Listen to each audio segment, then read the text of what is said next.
على رسوله الكريم أما بعد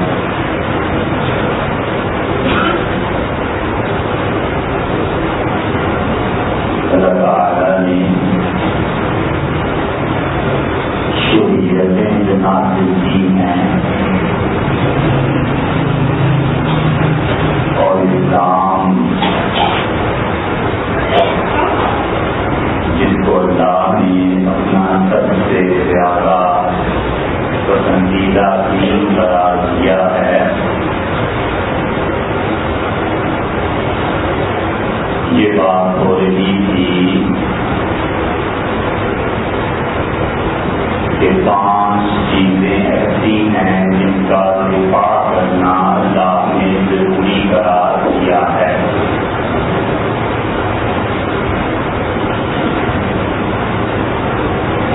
انبیاء علیہ السلام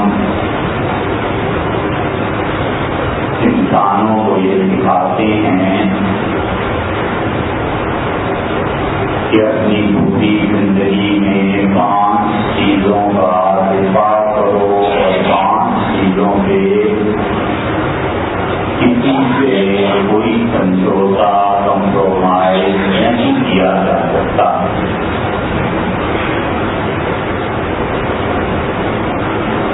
اور اللہ کا پورا دین انہی 5 چیزوں کی حفاظت کا نام ہے۔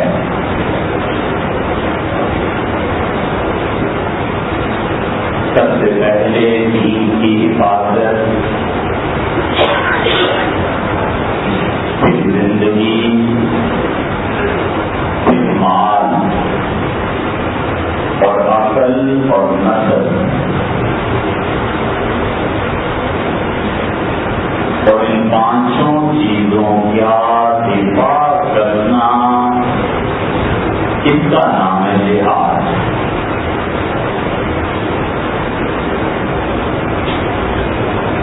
پوری دنیا میں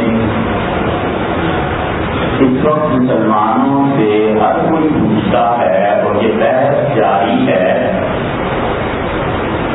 کہ جہاد کس چیز کا نام ہے اور تم جہاد کے نام پر جو کچھ کرتے ہو یہ سب کیا ہے۔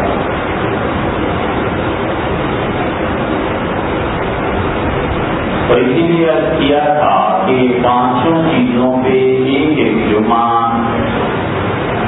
اور آج کی گفتگو کو پچھلی گفتگو کے ساتھ جوڑ لیجیے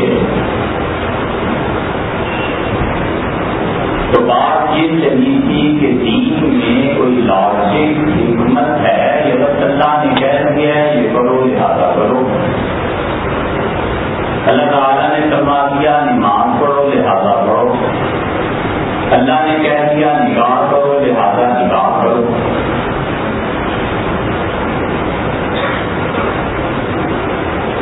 تو یہ عرض کیا تھا کہ پورے کا پورا دین لاجیکل ہے، پورے کا پورا دین حکمت سے بھرا ہوا ہے، اور دین اتنا حکمت سے بھرا ہوا ہے کہ شاہ ولی اللہ محدث دہلوی رحمۃ اللہ علیہ نے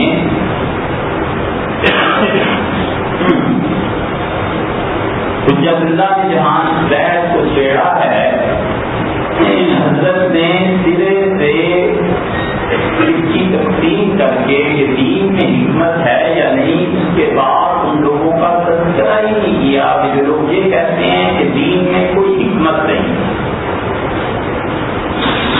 لڑ پڑو، مارو مرو، جان لٹا دو، پیسہ لگا دو، آخر کس لیے بھی؟ اس لیے جو یہ کہتے ہیں کہ دین میں حکمت ہے وہ اس بات کو شروع ہی یہاں سے کرتے ہیں کہ وہ کہتے ہیں دین در حقیقت نام ہے ان 5 چیزوں کے دفاع کا، کہ ہم اپنے دین کی حفاظت کریں، عقل کی حفاظت کریں، زندگی کی حفاظت کریں، مال کی حفاظت کریں اور جان کی حفاظت کریں۔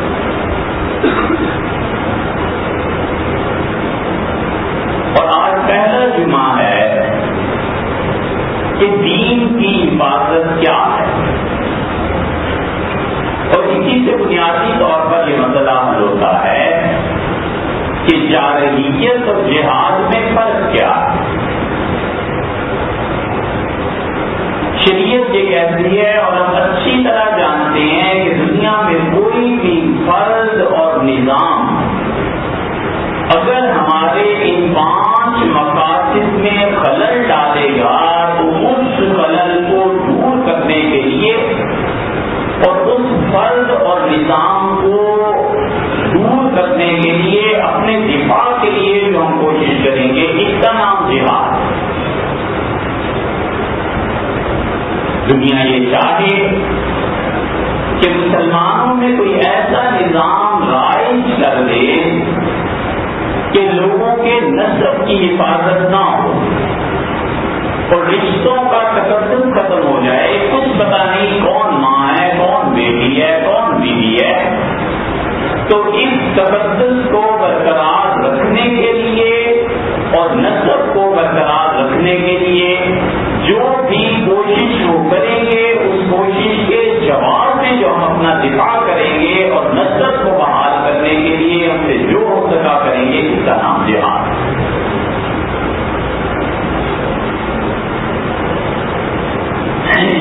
کوئی بھی ملک اور قوم اٹھتی ہے اور وہ کہتی ہے کہ ہم تمہاری جان لینا چاہتے ہیں، یہ چیز نہیں ہے کہ جان کی حفاظت کرو، اس جان کو بچانے کے لیے جو کوشش کی جائے گی اس کا نام جہاد۔ اور اگر کوئی بھی قوم اور فرد ان 5 چیزوں کو نہیں چھیڑتا اور آرام سے زندگی بسر کرتا ہے اور اپنی مملکت میں بھی ان 5 چیزوں کو حفاظت دیتا ہے، تو شریعت کہتی ہے اب جب وہ بھی امن اطمینان سے رہ رہے ہیں اور ان 5 چیزوں میں کوئی دخل نہیں دے رہے اور تم بھی رہ رہے ہو، تو اب اس کے باوجود تم اس قدم پہ حملہ کرو گے تو یہ چاہیے۔ دین کی حفاظت اس لیے ضروری ہے کہ اگر دین نہ رہے تو انسانوں کی زندگی کا کوئی مقصد باقی نہیں رہتا۔ پوری دنیا کی تاریخ اس بات پر شاہد ہے، اور آج یورپ، آسٹریلیا اور امریکہ یہ تینوں بر اعظم بظاہر ترقی کے جس عروج پر پہنچ چکے ہیں، وہاں بار بار یہ سوال اٹھتا ہے کہ اب اس کے پاس کیا ہے، اس کے پاس کیا ہے، اس کے پاس کیا ہے۔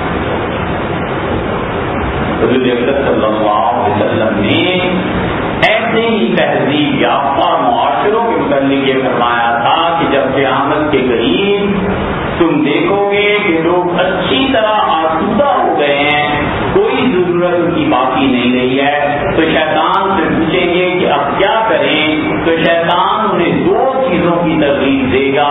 تو کہے گا کہ ایک تو بتوں کی عبادت کرنی شروع کر دو، تو لوگ بتوں کی عبادت کے پیچھے لگ جائیں گے، اور آپ نے فرمایا اللہ کی قسم قیامت اس وقت تک نہیں آئے گی جب تک مکہ کے ان بتوں کی دوبارہ پرستش نہ کی جائے جن کو میں مٹانے کے لیے آیا ہوں۔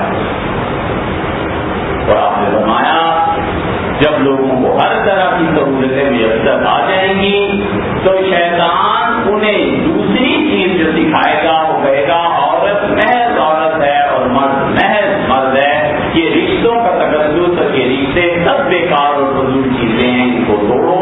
یہ انتہا ہے ان لوگوں کی جن کو بظاہر تہذیب یافتہ کہا جاتا ہے، کیونکہ جب بھی تہذیب اپنے ارتقاء کے بعد کسی مقام کو پہنچتی ہے تو وہ تقاضا کرتی ہے کہ اب کیوں زندگی بسرو، زندگی کے لیے کوئی آئیڈیا چاہیے۔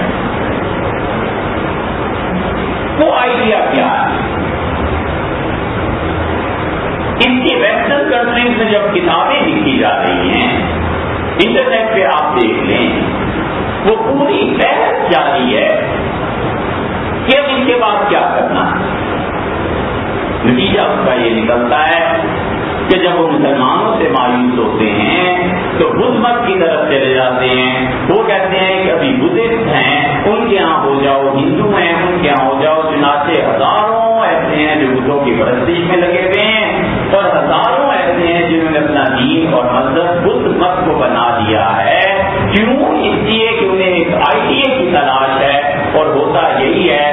نبی علیہ السلام سب سے پہلے قوم کو آئیڈیا دیتے ہیں، اعتقاد دیتے ہیں، عقیدہ دیتے ہیں، کہتے ہیں اس عقیدے کے مطابق زندگی بسر کرنی ہے، اور عقائد میں سب سے زیادہ زور وہ اللہ کی توحید پر دیتے ہیں اور آخرت پر دیتے ہیں، کیونکہ وہ جانتے ہیں کہ جب تک انسانوں میں خدا کی توحید کا تصور قائم نہیں ہوگا، بنیادی طور پر معاشرے سے برائی کو نہیں پھیرا جاتا۔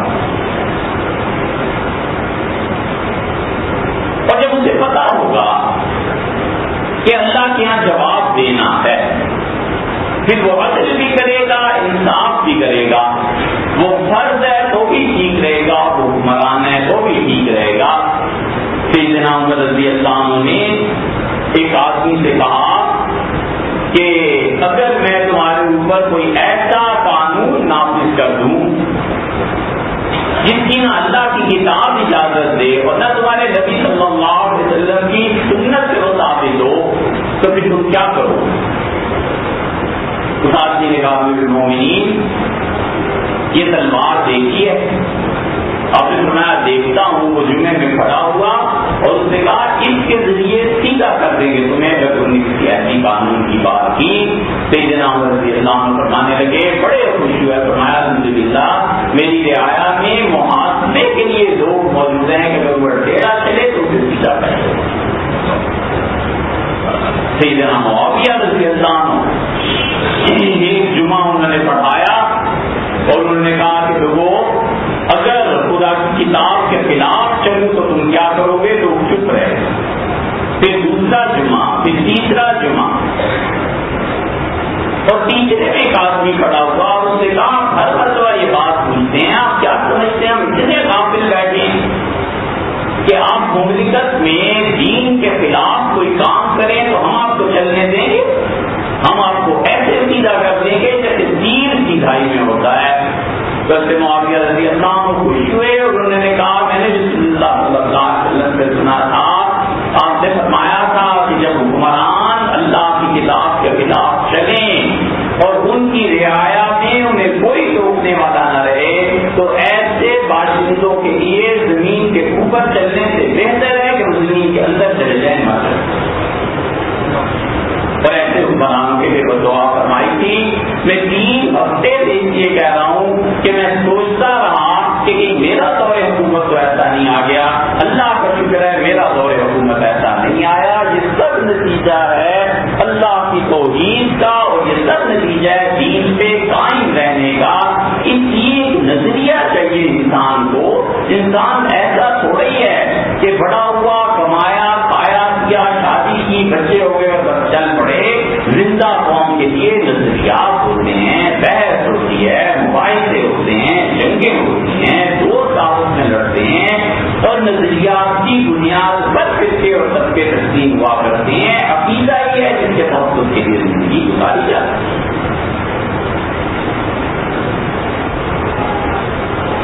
حاجی بن ابی بکر رضی اللہ عنہ کے غلاموں نے کسی کی اونٹنی ذبح کر کے کھا دی۔ حضرت حافظ رضی اللہ عنہ لکھا ہو، میں نے بھی آپ سے عرض کیا تھا مختصراً یہ کہ سیدنا عمر رضی اللہ عنہ نے ان کے ہاتھ نہیں کاٹے اور حضرت حافظ رضی اللہ عنہ کو بلایا اور فرمایا حافظ اگر تم اپنے غلاموں کے پیٹ بھرتے تو یہ کسی اور کی اونٹنی غصب کر کے کھا جاتے۔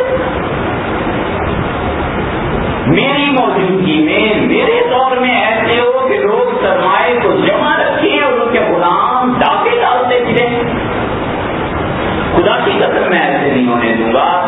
اور فرمایا حافظ اگر تم بدری صحابہ رضی اللہ عنہ سے نہ ہوتے تو میں تمہارے ساتھ وہ کرتا، لوگ یاد رکھتے۔ اور اس آدمی سے پوچھا، غلاموں سے پوچھا کہ تم نے کھالی کی اونٹنی؟ انہوں نے کہا جی ایسے ہی ہوا ہے۔ فرمایا کتنے کی اونٹنی تھی تمہاری؟ اس نے کہا 400 دینار سونے کے حصے تھے، میں نے اونٹنی نہیں دی۔ حضرت عمر رضی اللہ عنہ فرمایا حافظ منگواؤ 800 دینار، دگنی قیمت اس کی ادا کرو۔ 800 دینار سیدنا عمر رضی اللہ عنہ اپنے سامنے دکھائے، فرمایا اب جاؤ، اگر آئندہ اپنے نوکروں غلاموں کو کھانا نہ دیا تو میں سختی سے پیش کروں۔ ایک آدمی بکری اس کی لوگ چرا کے کھا گئے، قحط کا زمانہ، سیدنا عمر رضی اللہ عنہ کے پاس آیا تو آپ نے فرمایا کسی نے نہیں کھائی ہو، آپ کو معلوم نہیں ہے کہ جب مسلمانوں کو کھانے کو میسر نہ ہو اور حالات اتنے سخت ہو جائیں تو میں نہ ڈاکے کی سزا کو نافذ کرتا ہوں، نہ چوری پہ ہاتھ کاٹتا ہوں، آپ یہ بتائیے بکری کتنے کی تھی؟ اس نے کہا امیر المومنین بہت قیمتی تھی، تو فرمایا میں اس کا ذمہ دار ہوں، ہماری حکومت ذمہ دار ہے، ہم نے کیوں نہیں لوگوں کو کھانے کے لیے دیا؟ اور پھر رونے لگے اور کہنے لگے کہ اگر اللہ بارش برسا دیتا اور جانور پیٹ بھر کے چلنے لگتے تو میرے عہد میں یہ واقعہ پیش نہ آتا۔ اور پھر اس کے بعد فرمایا کہ آپ اس بات پہ خوش ہیں کہ میں 2 اونٹنیاں 10 مہینے کی جو حاملہ ہیں اور چند دنوں کے بعد ان کے بچے پیدا ہو جائیں گے اور دودھ بے شمار اس میں بے تحاشا آپ کو ملے گا، آپ ایک بکری کے عوض میں 2 اونٹنیاں مجھ سے لے لیں۔ بڑا خوش ہوا، اس نے کہا میں اس انصاف پہ راضی ہوں، تو نوکر کو بلایا اور فرمایا 2 اونٹنیاں بیت المال سے دے دو اور لوگوں کو بتاؤ کہ ہم ذمہ دار ہیں کہ لوگوں کی بھوک کو دور کریں اور لوگوں کے نظر کو دور کریں۔ یہ سب نتیجہ ہے اس دین کا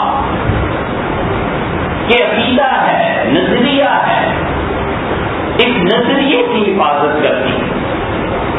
اسی لیے سیدنا عمر رضی اللہ عنہ مسجد نبوی میں ممبر پر بیٹھ کے لوگوں کو نماز سکھاتے تھے اور کہتے تھے تمہارے دین کی حفاظت مجھ پہ ضروری ہے اور سب سے زیادہ اہم چیز تمہارے دین میں نماز ہے۔ اور انہوں نے کہا اگر تم یوں پڑھو کہ التحیات للہ والصلوات والطیبات تو بھی ٹھیک ہے، اور تم یوں پڑھو کہ التحیات الطیبات والصلوات الزاکیات تو بھی ٹھیک ہے، اور اس طرح بھی ٹھیک ہے اور اس طرح بھی ٹھیک ہے۔ حضور صلی اللہ علیہ وسلم ایسے پڑھتے تھے، میں ایسے پڑھتا ہوں، وہ باپ کا بیٹا اپنے باپ رضی اللہ عنہ یہ ایسے پڑھتے ہیں، وہ بکر رضی اللہ عنہ ایسے پڑھتے تھے، یہ سب چیزیں صحیح۔ نماز وہ دین کیا ستون ہے، اس لیے بار بار احساس دلاتا ہے کہ تم اللہ کے بندے۔ حضور اکرم صلی اللہ علیہ وسلم نے کیا خوبصورت مثال دی، آپ نے فرمایا وہ مومن ایسا گھوڑا ہے جس کے گلے میں رسی باندھی ہوئی ہے، سانپ کی رسی دراز ہوتی ہے اور وہ چلتا رہتا ہے اور چراگاہ کے آخری حصے میں پہنچ جاتا ہے اور پھر اسے ایک جھٹکا لگتا ہے، جب حصے سے باہر جانے لگتا ہے اس کا خیال ہوتا ہے کہ میں کسی کھونٹے پر بندھا ہوا ہوں۔ مراد یہ تھی کہ مسلمان گناہ کرتا ہے سر بھاگ کی طرح گھوڑے کو جیسے پسند ہوتی ہے، یہ بھی گناہ زندگی گزارتا ہے اور پھر جب اسلام سے باہر جانے لگتا ہے تو کھینچ لگتی ہے، بیماری آ جاتی ہے، حادثہ ہو جاتا ہے، دوائی ہو جاتی ہے، کوئی پریشانی ہو جاتی ہے، فوراً کھینچ پڑتی ہے، واپس اللہ کی طرف لوٹتا ہے، دعا مانگتا ہے، نفل پڑھتا ہے، صدقہ کرتا ہے، تو احساس ہوتا ہے کہ کوئی تو میرا پروردگار ہے، میں کسی کا بندہ ہوں۔ یہ نماز وہی چیز ہے، بار بار یاد دلاتی ہے اللہ کے ساتھ تعلق۔ حضور صلی اللہ علیہ وسلم لوگوں کو نماز سکھاتے تھے۔ یہ تحیات للہ جو ہے اس کے پڑھنے کے 2 طریقے ہیں اور جس طرح لوگ غلط پڑھتے ہیں وہ تیسرا طریقہ ہے۔ اسے غور سے سن لیجیے۔ یہ ہوا ہے کہ کبھی مسئلہ بیان کیا اور غور سے سنا نہیں گیا تو آئندہ کو لوگوں کو شکایت ہوتی ہے۔ 2 طریقے ہیں تحیات للہ کو پڑھنے کے، صحیح اور ایک غلط طریقہ ہے۔ غلط طریقہ پہلے پڑھ دیتے ہیں تاکہ آپ کو اندازہ ہو یہ غلط طریقہ ہے کہ نماز نہیں پڑھنی۔ غلط ہے کوئی آدمی پڑھے التحیات للہ والصلوات والطیبات السلام علیکم ایھا النبی ورحمۃ اللہ وبرکاتہ السلام علینا وعلی عباد اللہ الصالحین، غلط طریقہ ہے، نماز کا ثواب کٹ جائے گا، نمبر کٹ جائے گا۔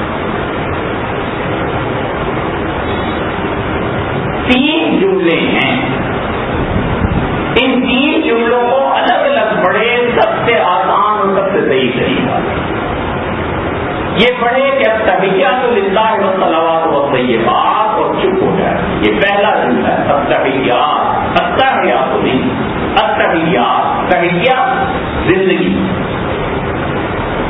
جو اعلیٰ درجے کی اردو ہے اس میں بھی کہیں آپ کو ملے گا کہ تحیات. حضور صلی اللہ علیہ وسلم نے کہا تحیات للہ، میری زندگی کی جتنی بھی عبادتیں ہیں یہ سب کی سب اللہ کے لیے والصلوات، اور جتنی بھی میں نماز پڑھتا ہوں، جو نظر و نیاز پیش کرتا ہوں، والطیبات، اور جو میں پاک رہتا ہوں کہ پاکیزگی میری جان کی عبادت، میری بات مال کی عبادت للہ، اللہ کے لیے بس پہ چپ ہو جائے. کے بعد نیا جملہ شروع کرے اور یہ کہے کہ السلام علیکم ایھا النبی ورحمۃ اللہ وبرکاتہ. اللہ کے نبی صلی اللہ علیہ وسلم آپ پہ خدا کی سلامتی ہو. السلام علیکم ایھا النبی جو ہے یہ نبی پہ شد ہے، دو یا نہیں، اس لیے لفظ نبی نہیں ہے، نبی یہ نہیں ہے، نبی غلط ہے، نبی یا پہ شد پڑھے السلام علیکم ایھا النبی ورحمۃ اللہ وبرکاتہ. دوسرا جملہ پھر رک جائے، بات پوری ہو گئی. جب حضور صلی اللہ علیہ وسلم پر اس نے سلام بھیج دیا، اب وہ کہے کہ السلام علینا وعلی عباد اللہ الصالحین، اللہ کی سلامتی ہو مجھ پر بھی اور اس کائنات میں جتنے بھی اللہ کے نیک بندے ہیں سب پہ سلام. صحابہ رضی اللہ عنہ کو رسول اللہ صلی اللہ علیہ وسلم جب نماز دکھائی تو پڑھتے تھے، اور جب اس پہ پہنچتے تھے کہ السلام علینا وعلی عباد اللہ الصالحین تو پھر وہ کہتے تھے السلام علی جبریل، السلام علی میکائیل، السلام علی الملائکۃ والنبیین، اور نام لیتے تھے کہ جبریل پہ بھی خدا کی سلامتی، میکائیل پہ بھی، انبیاء علیہ السلام پہ بھی، اللہ پر بھی اللہ کا نام سلام ہے، اللہ کو بھی سلام ہماری طرف سے پہنچے. تو حضور صلی اللہ علیہ وسلم نے ایک دن سنا اور منع فرما دیا.